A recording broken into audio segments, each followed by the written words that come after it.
It was a beautiful sunny day.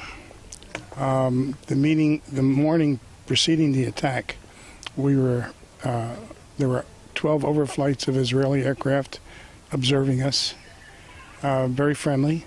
Ernest Gallo remembers the day like it was yesterday. Not too different from any other service day, but he says all that changed when from a lower deck he heard an attack coming from Israeli forces firing upon the USS Liberty from the air and sea. All of a sudden, Israeli aircraft came out of the sky and started strafing and bombing the ship. And the attack was in 3 phases.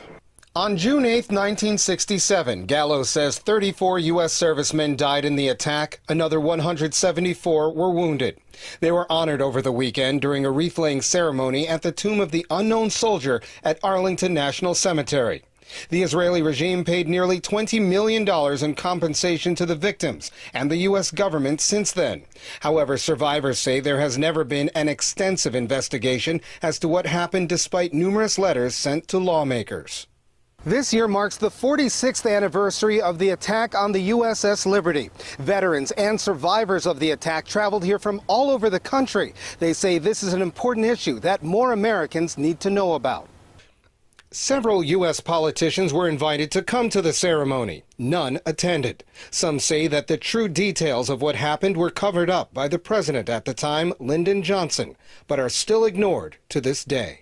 Very angry. I'm getting disgusted with it. I was only 19 at the time. Now I'm 65. I'm getting disgusted. You won't find it in the history book. If you do, I wish you'd let me know. Other veterans say that the United States is not acting in its own best interests, where money to foreign wars has overshadowed much-needed domestic services. It just seemed like we too often placed the interests of other countries, especially Israel, above the interests of our own country.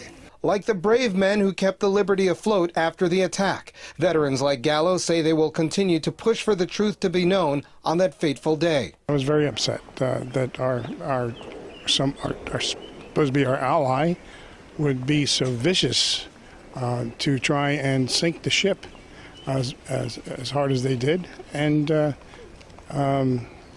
they got away with murder.